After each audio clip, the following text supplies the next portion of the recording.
There are things Naomi told herself she'd never accept. She had a list, actually. Mental, the kind you make when you're young and certain and haven't yet learned how fast certainty can be stripped away. No man who raised his voice. No family that made her feel small. No life that wasn't hers to choose. She broke every single one of those promises before she turned 32. The morning it all started to unravel, or maybe the morning she finally let herself see it. She was standing in her mother's kitchen in Beaumont, Texas, listening to the particular silence that falls between two people who have said too much and not enough. The coffee was burning on the burner. Her mother, Ruth, was folding a dish towel the way she always did when she didn't want to meet someone's eyes. Naomi was holding a cup she hadn't drunk from. "He's a good man," Ruth said. Not to Naomi, to the dish towel. "Mom, his family has been good to us." "Mom, that's not Naomi." Ruth looked up then, and what Naomi saw wasn't warmth.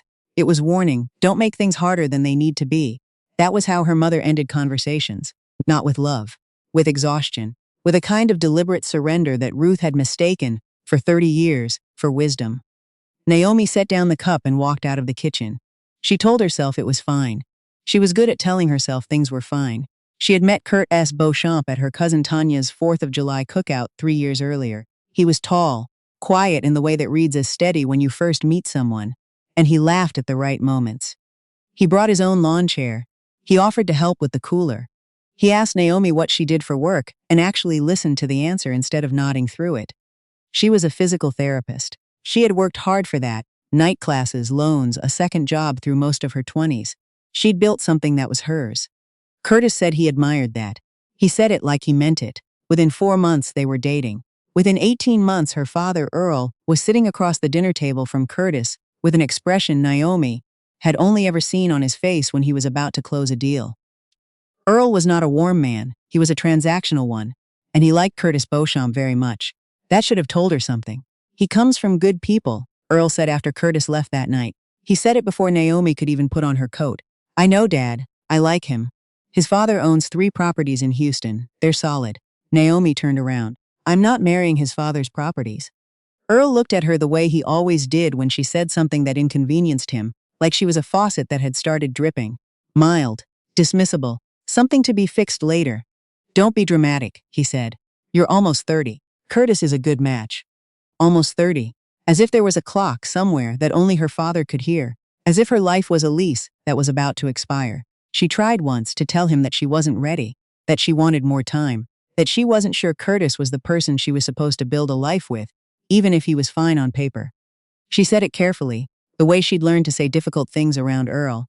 Quietly, with minimal eye contact, with an exit already mapped. He didn't raise his voice. He didn't have to. He just looked at her and said, "You've always been ungrateful." And something in Naomi's chest went very still. She married Curtis 11 months later. The first year wasn't terrible. That's the part that's hardest to explain to people who haven't been in something like that. The way it can be not terrible. The way you can find a groove and call it happiness because it's quiet and it doesn't hurt. Curtis was considerate in the surface ways. He remembered her coffee order. He took her car for oil changes without being asked. He was never mean. But there was something else, something Naomi would only be able to name much later. He deferred to his mother in the way that some men defer to gravity. Without thought, without question, as if it simply was the way things were. His mother was Constance Beauchamp. Constance lived 40 minutes away in a house that felt like a showroom, everything in its place, everything chosen to impress, nothing warm. She called Curtis every Sunday at noon.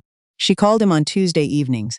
She called him the day after Naomi's birthday and asked if they'd had a nice time, which was the closest she ever came to acknowledging that Naomi existed as an individual.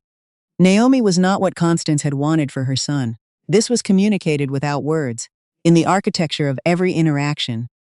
The slight pause before Constance said her name, the way she addressed questions about their home to Curtis, even when Naomi was standing right there.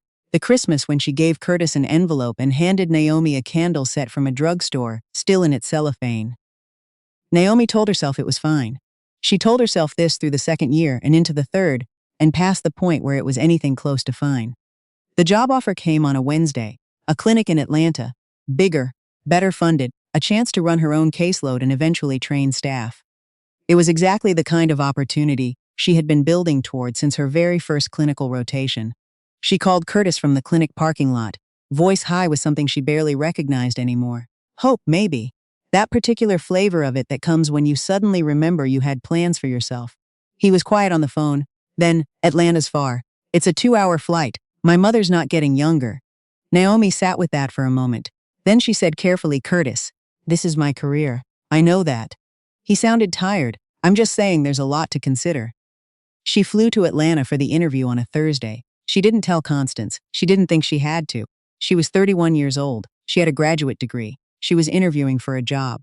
She got home Friday evening, and Constance was sitting in their living room. Not the kitchen. Not the dining room.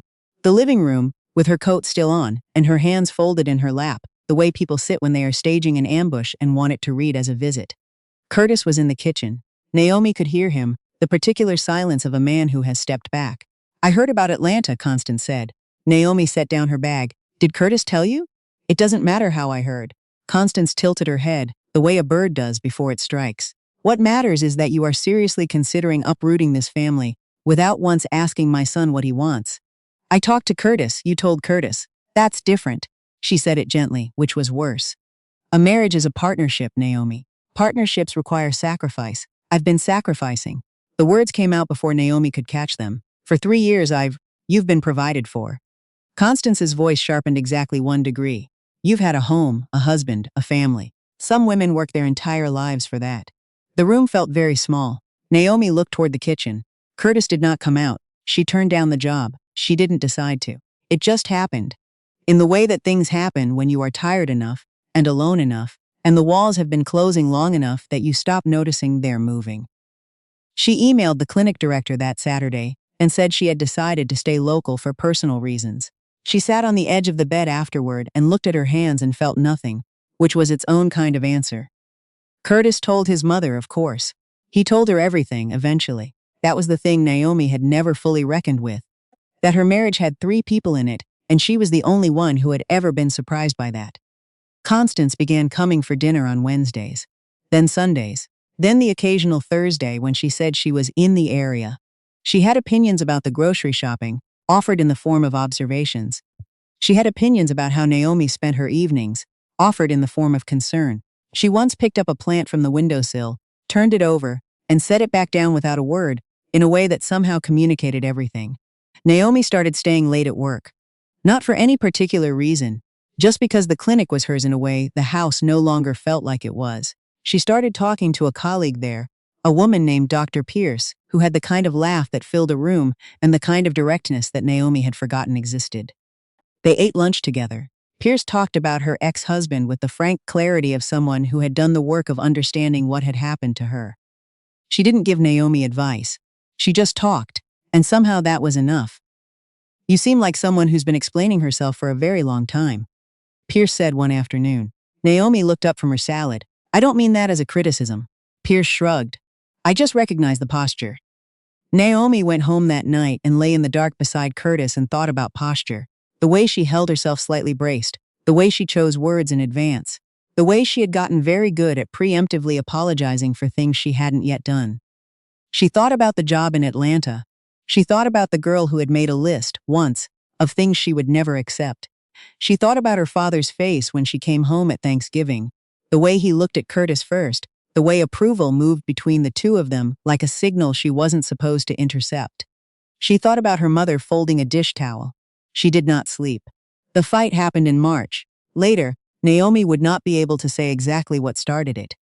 There was something about a weekend trip she had planned with Pierce and 2 other women from the clinic.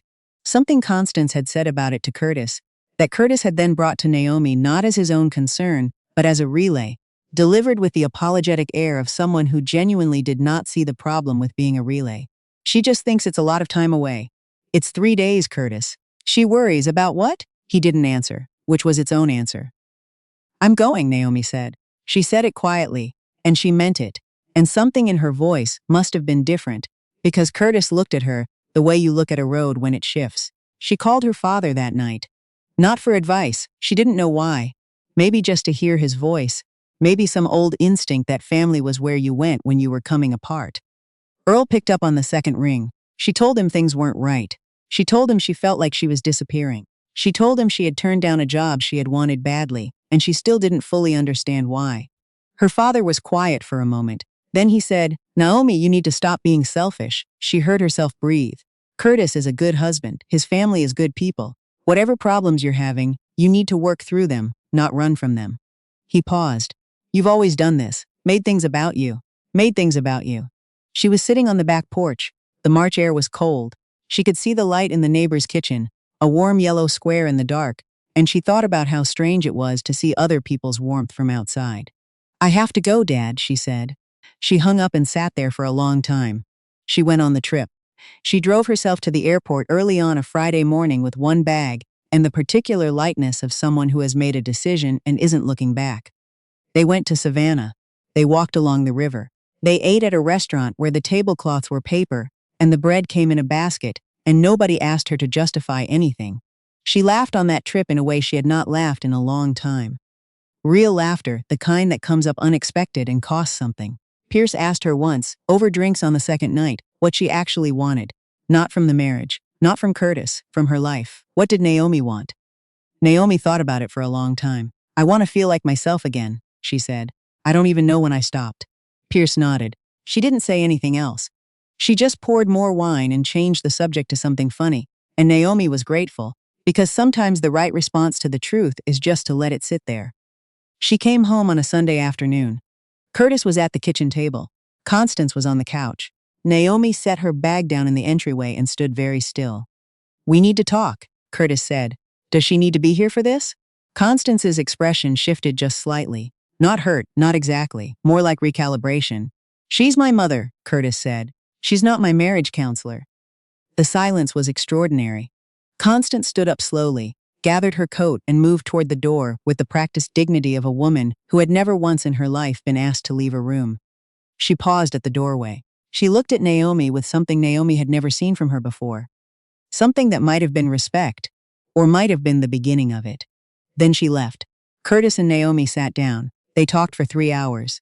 Some of it was hard, and some of it was sad, and some of it was the kind of honest that comes when two people have finally gotten tired enough to stop performing. They talked about Atlanta. They talked about Constance. They talked about what they'd each been pretending not to see. Curtis cried. Naomi had never seen him cry before. She didn't feel triumphant about it. She felt tired and clear-eyed and very certain, finally, of a thing she had been circling for 2 years. She wasn't angry at Curtis. That was the strangest part. He was a man who had never been asked to choose between his mother and his wife, because no one had ever told him those were different things. He was a good person who had been given bad maps. She could see that. She could feel compassion for it even now, even as she understood that compassion wasn't the same as a reason to stay. "I don't think this is working," she said. Curtis nodded. Slowly, like a man absorbing something he had known was coming from far away. "I know," he said.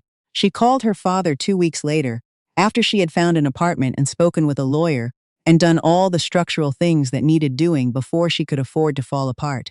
Earl answered on the first ring this time. She told him she was leaving Curtis. He was quiet. Then, "You're making a mistake. I'm making a decision, Dad. There's a difference, Naomi. I turned down a job for this marriage. I turned down things I wanted. I made myself smaller in ways I didn't even notice until I looked in the mirror and didn't recognize myself." She stopped, started again. "You told me I was being selfish.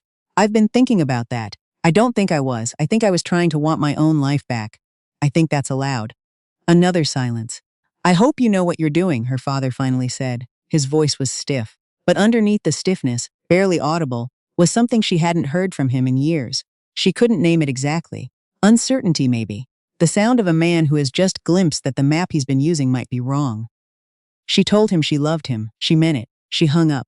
The apartment was small, and on the 4th floor, and had a window that faced east, which meant she woke to light every morning. She had a couch she'd chosen herself, and a rug she'd found at an estate sale and a plant in the kitchen that no one ever picked up and turned over without a word. She called the clinic in Atlanta. The original position had been filled, but they had another opening. Smaller scope, but the director remembered her and said she wanted to revisit the conversation. Naomi flew out on a Tuesday. They offered her the job on Thursday. She accepted it standing in the Atlanta airport, phone pressed to her ear, the whole terminal moving around her. She said yes, and then stood there for a moment with the phone at her side and her eyes closed. The noise of the airport was enormous and impersonal, and completely indifferent to the fact that she had just said yes to her own life. She flew home that night and started packing. Her mother called in April. Ruth didn't mention Curtis, didn't mention Earl, didn't mention the divorce. She called to say she'd seen a news segment about Atlanta's food scene and thought Naomi might like it there. It was the most honest thing Ruth had said to her in years. "I think I will," Naomi said. They talked for 20 minutes. It wasn't a conversation about everything. It wasn't an apology. But it was real.